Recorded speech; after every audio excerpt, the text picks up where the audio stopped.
We are in Jerusalem.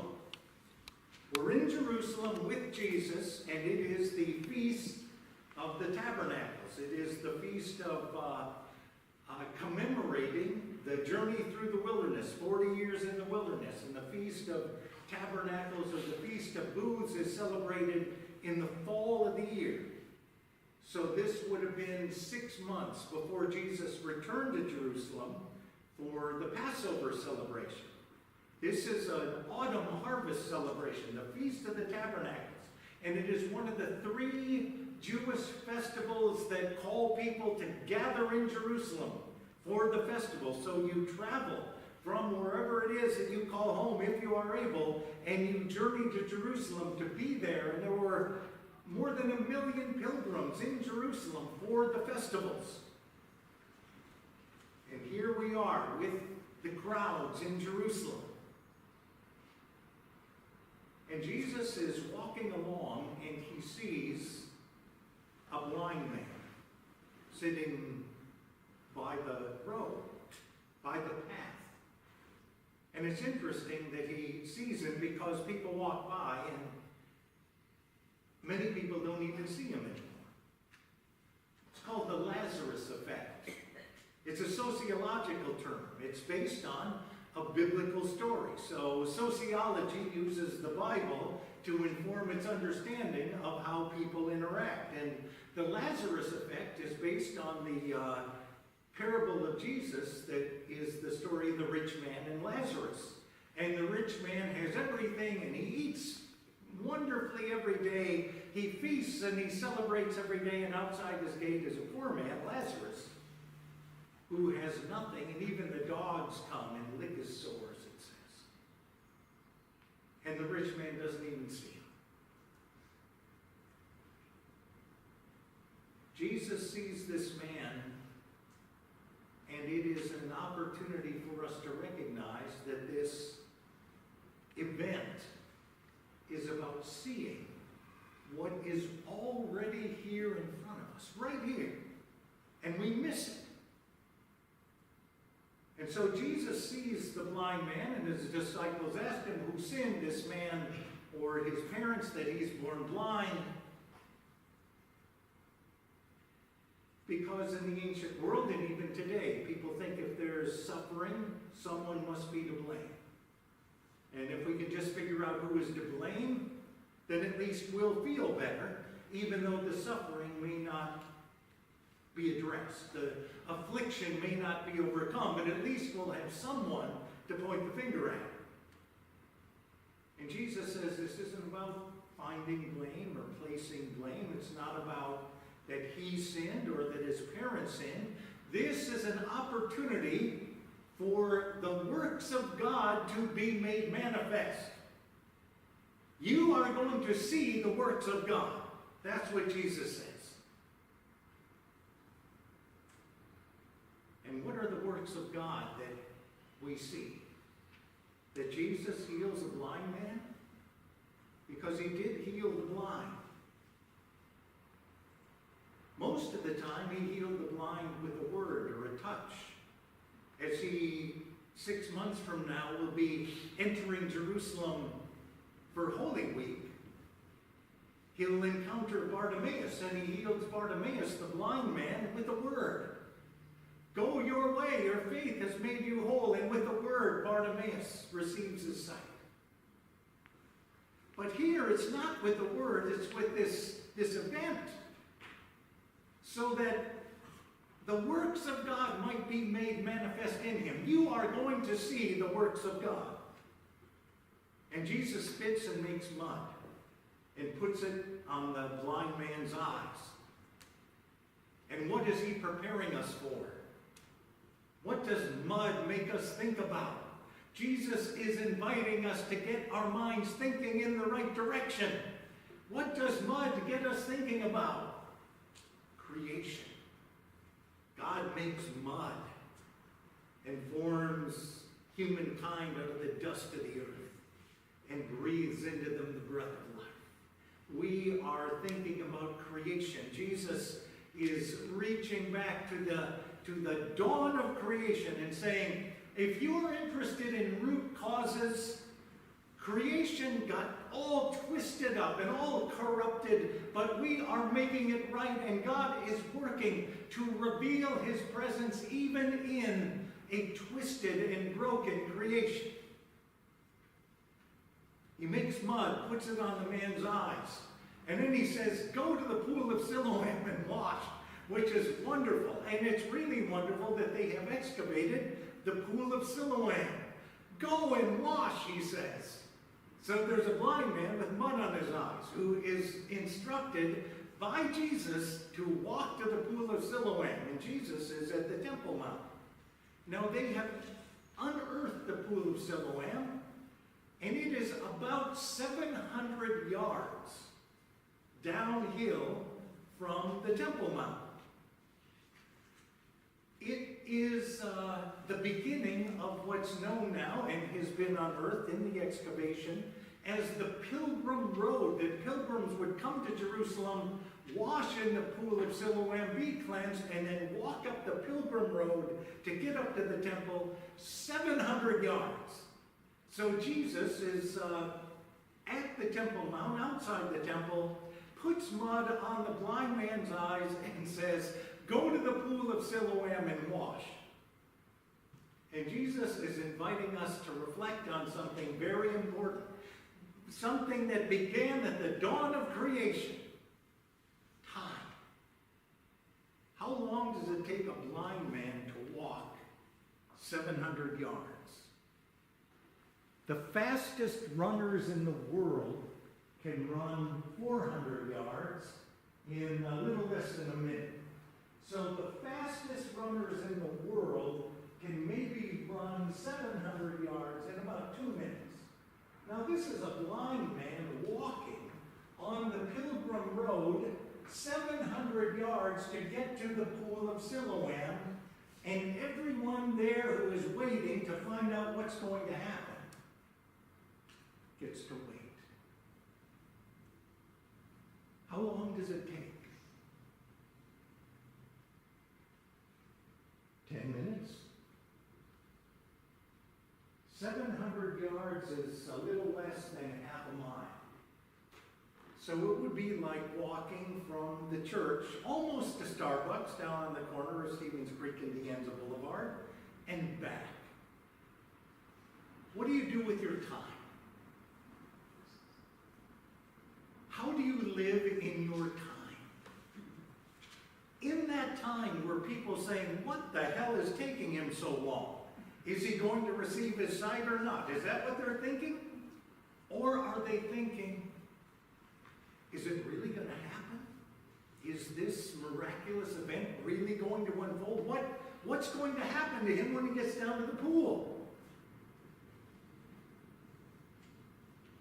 And you've got time to think and wonder, and how we spend our time, and how we prepare ourselves in the time that we have and live in the time that we have. Are we living in anticipation of what God is going to do? Or what God is up to? Are we living in anticipation of the wonder of what God can work in our life? Or are we just biding our time? Just waiting it out, wait to see what will happen. The blind man makes it to the pool of Siloam and washes his eyes. And he sees. And what does he see? This is the first time in his life that he sees anything. The first thing he sees, of course, is water and light, which is the very beginning of creation. The Spirit of God is moving over the face of the waters. And God said, let there be light. Water and light. Creation. When was the last time you were in awe over water and light?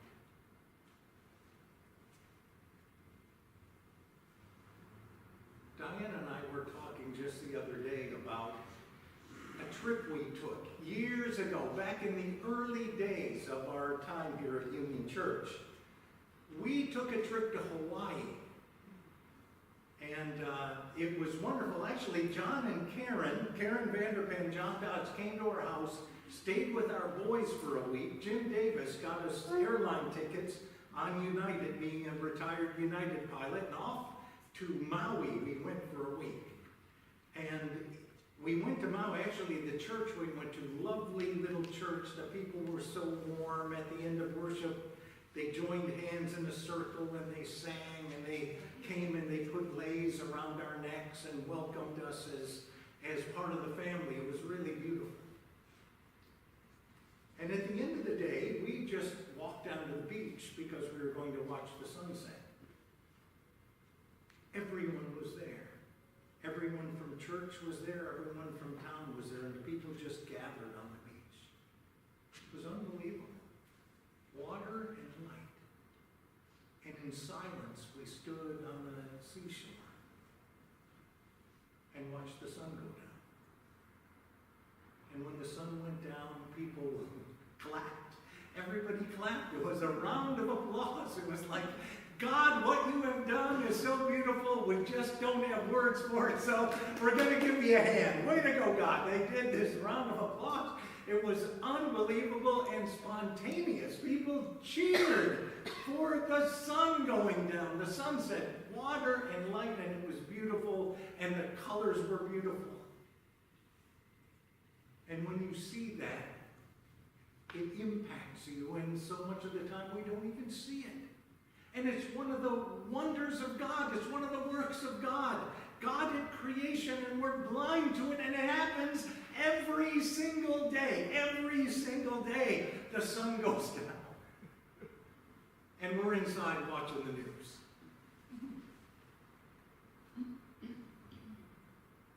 And the blind man makes his way up the Pilgrim Road, and the Feast of Tabernacles is a harvest celebration, and it's the fruit harvest. So can you imagine the colors that he sees? The reds and the oranges and the purples and the blues, and the color that he sees all around him is like a farmer's market, walking up the Pilgrim Road on his way to the temple. And he's taking that all in. It's unbelievable. And we take it for granted. And then he bumps into people. Also part of creation. Also part of God's wondrous creation. He sees the larger community, the people gathered on either side of the Pilgrim Road, and he sees them, and they see him, and they're not quite sure who he is. And as he draws closer to where Jesus was when he made the mud and put it on the blind man's eyes, he begins to see his neighbors and people who would have known him. Only they're arguing as to whether or not it's really him. You look like him, but we don't think it's you. And he says, no, it is me.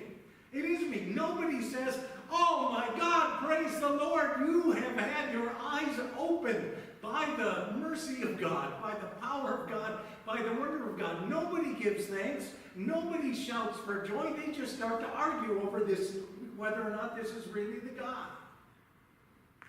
And then they bring him to the religious leaders, and they argue over whether he was really blind, how he received his sight, what happened, who did it, how did it happen? They want answers. And the wonder of what just happened is lost upon them. And then his parents. They don't want to rock the boat, and they don't want to upset anybody. And for this man who had been born blind and had his sight restored, nobody celebrates, nobody praises God. In creation, at the dawn of creation, when human relationship is made, Adam sees Eve and says, at last, bone of my bone and flesh of my flesh, at last we can be together. I mean, what a celebration. Somebody could have said that. Somebody could have said, at last, here you are healed, restored, and made whole, and we have a whole future ahead of us. That's what happened at the beginning of creation, and what we do now is say, oh, you again? No, at last, at last we're together. At last we can spend time. At last we can enjoy the beauty of the blessing that God has bestowed onto us. But instead of being welcomed and celebrated, he's questioned, interrogated, critiqued, and rejected. Which is, unfortunately, the way we tend to do it a lot of the time.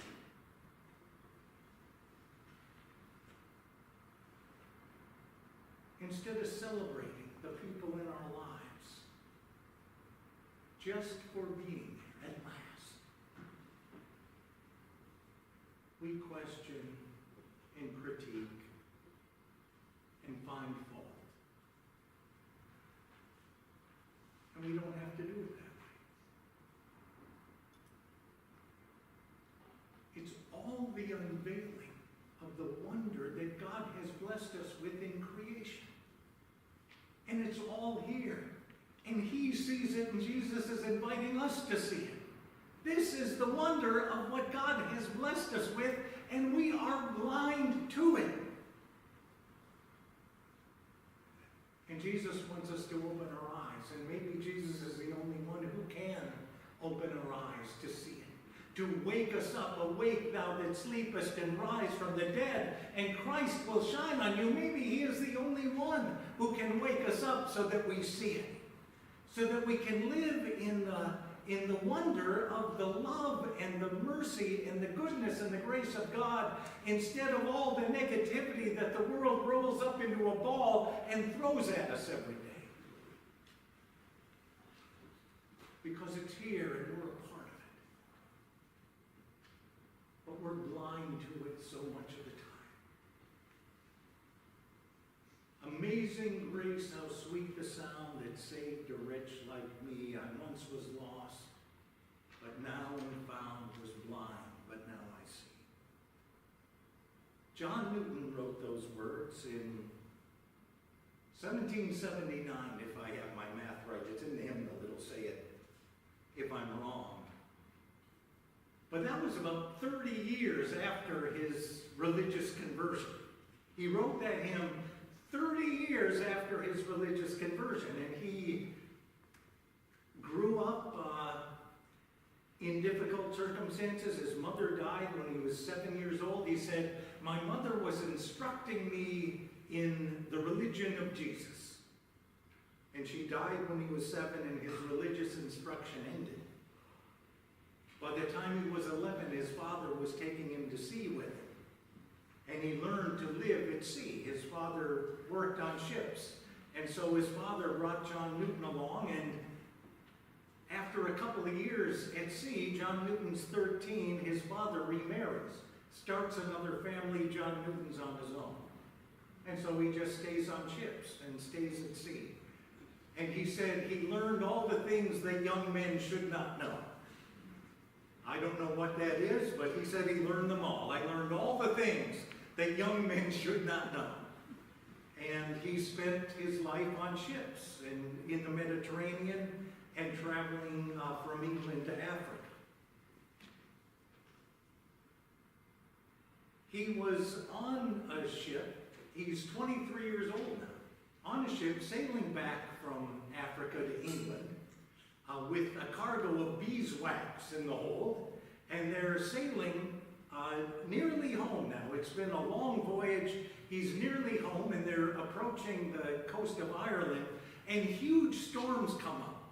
And he is convinced that in the storms, the ship is going to be dashed against the rocks, and they're going to die at the coast of Ireland. And he gets on his knees and he prays for God's mercy. And the storm ceases. And the ship holds together, and they make it home. And he gets off the ship and he runs to the local church and he commits his life to Jesus. That's what he does. He changes the way he believes, but he doesn't change the way he lives. He gives his life to Jesus, and then he goes and gets back on a boat and makes the trip to Africa again and back to England. He's still living on the ship, Although he now believes in Jesus, that Jesus will be with him, that Jesus will protect him. But he gets home and he marries. Marries this woman that he has been with off and on for 10 years, and they get married. And she's the one who changes his life. The storm at sea changed what he believed. His wife changed the way he lived. And I once was lost, but now I'm found, was blind, but now I see. It was his wife who opened his eyes. God worked through his wife so that he could really see what he was doing. Because what happened to him was he began to love, and he began to love genuinely. And when he was away at sea, he stayed at sea for 3 more years after he got married. But he couldn't take it anymore. Couldn't take the separation. Couldn't take being away from home. And while he was away from home, he wrote letters to his wife. Beautiful letters. When we served a church in Maine, there was a woman in the church who worked at Colby College Library in the special collections. And in the special collections were the letters of John Newton to his wife. And I would go there, I read some. Unbelievable. They've all been published. You can buy the book on Amazon. John Newton's letters to his wife. Beautiful letters. And it talks about how he is being changed. And he writes this to his wife. When I indulge myself with a particular thought of you, so this is from C to his wife in England. When I indulge myself with a particular thought of you, it usually carries me on further and brings me to my knees to bless the Lord for giving me such a treasure, and to pray for your peace and your welfare. When I take up my pen and begin to consider what I might say to you, I am led to think of the goodness of God, who has made you mine and given me a heart to value you. And so my love to you and my gratitude to God cannot be separated. I mean, who writes that? We should all write that. We should all write that and say that. My love for you and my gratitude to God cannot be separated, because I see who you are, and in you I see who I am. And that's the truth. And that's what opened his eyes. I once was lost, but now am found. Was blind, but now I see. And he came home and he said, my days of sailing and slave trading are over. And he went into the ministry. Took him 7 years to be approved for studying for ministry. Because they said, we know who you are, and we know what kind of life you lived. 7 years, and his wife stood by him 7 years. And they finally said, okay. And he served a little country church north of London. And when he was there, he wrote a hymn. I once was lost, but now I'm found. Was blind, but now I see. It's really a miracle to have your eyes open and to see the wonder and the love all around you. And at the heart of your life, to see it and to know it, and to know it as a gift of God. Now, I read about a woman in a local church who had lost her sight, and the doctor said, well, come in, we'll do an operation. We can restore your sight. And she went in and they did the operation. It didn't work. So she had been blind, and she was still blind. It was at one of the women's fellowship gatherings at the church where one of the women asked her, she said, how can you sing that hymn, Amazing Grace, when it says, I once was lost, but now I'm found, was blind, but now I see? It must be so disheartening to say those words, because you went to be healed and you weren't healed. And she said, oh, I don't have a problem with those words. I stand up and I sing with all my might. I once was lost, but now am found. I'm still blind, but praise God, from whom all blessings flow. Because she knows. Even though she can't see with her eyes, she can see with her heart.